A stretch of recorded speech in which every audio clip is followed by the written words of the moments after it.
नमस्कार सर्वांना. श्री स्वामी समर्थ. वेळ ही ईश्वराची सर्वात मौल्यवान देणगी आहे, जी एकदा गेली की पुन्हा कधीच परत येत नाही. वेळेचे नियोजन म्हणजे फक्त वेळापत्रक नाही, तर स्वामींनी दिलेल्या प्रत्येक श्वासाचा केलेला सन्मानच आहे. जो वेळेचे महत्त्व ओळखून आपले कर्तव्य पार पाडतो, त्याच्या आयुष्यातील विस्कळीतपणा स्वामी स्वतः दूर करतात. वेळेची बचत हीच भविष्याची पुंजी आणि स्वामींची खरी सेवा आहे. वेळेचे पालन करणारा माणूस जागृत असतो आणि स्वामींना झोपलेली म्हणजे आळशी माणसे नकोत, तर जागी माणसे हवी आहेत. आजच्या व्हिडिओमध्ये आपण हेच पाहणार आहोत की स्वामींच्या मार्गामध्ये वेळेला इतके महत्त्व का आहे. अनेकांना असे वाटते की स्वामींची सेवा केली म्हणजे आपली खरी भक्ती. पण जर आपल्या संसाराचे किंवा कामाचे नियोजन वेळेवर केले नाही, तर आपले मन नामस्मरणात लागणारच नाही. कामाचा पसारा पडलेला असताना आपण जप करायला बसलो तर आपले लक्ष घड्याळाकडे किंवा कामाकडे असते. त्यामुळे वेळेचे नियोजनच आपल्याला नामस्मरणातील एकाग्रता मिळवून देते. सूर्य वेळेवर उगवतो, ऋतू वेळेवर बदलतात आणि निसर्गाचे प्रत्येक चक्र वेळेचे तंतोतंत पालन करते. मग आपण स्वामींचे भक्त वेळेचा अनादर करून कसे चालेल? स्वामींनी आपल्याला दिलेला हा मनुष्यजन्म एक मर्यादित वेळ आहे. या वेळेचा प्रत्येक क्षण सत्कारणी लावणे हीच ईश्वराची खरी पूजा आहे. जेव्हा आपण वेळ वाया घालवतो, तेव्हा आपण स्वामींनी दिलेल्या संधीचा अपमान करतो. स्वामींनी कधीही आपल्या भक्तांना काम सोडून केवळ जप करत बसा असे सांगितले नाही. उलट आपले कर्तव्य आधी करावे, प्रपंच करून परमार्थ करावा, अशी त्यांची शिकवण आहे. स्वामी मार्गामध्ये शिस्त ही अत्यंत महत्त्वाची आहे.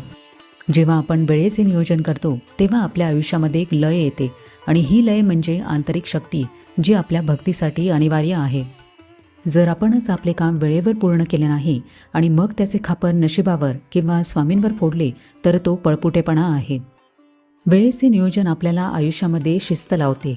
जेव्हा आपण प्रत्येक गोष्टीसाठी, जसे की आपले काम, विश्रांती, कुटुंब, स्वामींची सेवा, नामस्मरण यासाठी वेळ निश्चित करतो, तेव्हा मनाची अस्वस्थता कमी होते.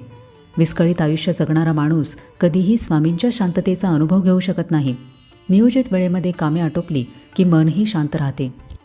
अनेक भक्तांची तक्रार असते की स्वामींच्या नामस्मरणासाठी, सेवेसाठी वेळच मिळत नाही. खरे तर ही तक्रार वेळेच्या अभावाची नसून नियोजनाच्या अभावाची असते. जर आपण आपल्या दिवसाचे नियोजन केले तर आपल्याला कळते की आपण कितीतरी वेळ सोशल मीडिया किंवा विनाकारण गप्पा यांमध्ये घालवतो.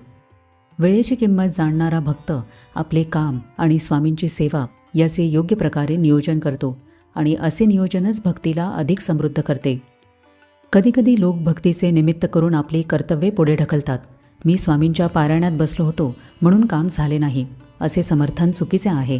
स्वामींना तुमचे तासनतास बसणे नको आहे. त्यांना तुमच्या कर्मातील पारदर्शकता हवी आहे. आपला शेवटचा श्वास कधी असेल हे कोणालाच माहिती नाही. म्हणूनच उद्या करू हा शब्द भक्तीमध्ये बसत नाही. आत्ता आणि या क्षणी नामस्मरण करणे किंवा एखाद्याला मदत करणे हेच वेळेचे सर्वोच्च नियोजन आहे. उद्याची वाट बघणारा भक्त नसून तो संधी साधू असतो. भक्ती आपल्याला कठीण वेळेमध्ये स्थिर राहायला शिकवते. जर आपण वेळ वाया घालवला तर आपण आपले प्रारब्ध अधिक कठीण करतो. भक्तिमार्गामध्ये वेळेचे महत्त्व यासाठीच आहे की गेलेला क्षण पुन्हा येत नाही आणि तो क्षण स्वामींच्या स्मरणात घालवणे हीच खरी आपली कमाई आहे. जेव्हा संकट येते तेव्हा धैर्य आणि योग्य वेळी घेतलेला निर्णयच आपल्याला वाचवतो. वेळेचे नियोजन करणाऱ्या माणसाची बुद्धी अशा वेळेला स्थिर राहते. काहीच उरत नाही तेव्हा स्वामी असतात हे खरे असले तरी स्वामींनी दिलेल्या वेळेचा आपण आधीच योग्य वापर केला असेल तर संकटाची तीव्रता कमी होते. वेळ निघून गेल्यावर रडण्यामध्ये काहीच अर्थ नसतो, हे स्वामींचे मुख्य मार्गदर्शन आहे.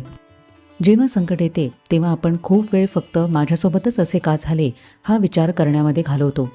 पण वेळेच्या नियोजनाचा अर्थ म्हणजे जे झाले ते झाले, आता पुढच्या 5 मिनिटांमध्ये मी काय करू शकतो. संकटामध्ये कोणी घड्याळ लावून काम करत नाही हे खरे आहे, पण संकटामध्ये जो माणूस वेळेची किंमत ओळखतो, म्हणजेच तत्परतेने हालचाल करतो, रडत बसत नाही, त्याला स्वामींच्या शक्तीचा अनुभव येतो. भक्तिमार्गामध्ये वेळेचे नियोजन म्हणजे आयुष्याचा आदर आणि जो वेळेला किंमत देत नाही त्याला स्वामींचे अनुभवही वेळेवर येत नाही. आपल्याला जगामध्ये यशस्वी व्हायचे असेल तर वेळेचे भान हवेच.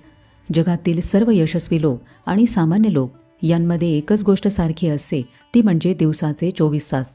जो या 24 तासांचे नियोजन स्वामींच्या स्मरणात आणि प्रामाणिक कष्टांमध्ये करतो, त्याला प्रगती करण्यापासून कोणीच रोखू शकत नाही. स्वामींना आपल्या वेळेचा सुयोग्य वापर हवा आहे. जेव्हा आपण आपली सर्व कामे वेळेवर पूर्ण करतो तेव्हा कोणालाही आपल्यामुळे थांबावे लागत नाही आणि आपला वेळही वाया जात नाही. थोडक्यात सांगायचे तर संकट काळात किंवा सामान्य आयुष्यामध्ये वेळेचे नियोजन करणे म्हणजे स्वामींच्या शिस्तीत जगणे आहे. आपली आजची वेळेची गुंतवणूकच उद्या स्वामींच्या आशीर्वादाने सुवर्णकाळ बनून परत येते. म्हणूनच वेळ वाया घालवू नका. तर आजच्या व्हिडिओमध्ये आपण स्वामी मार्गामध्ये वेळेचे महत्त्व काय आहे याची माहिती घेतली.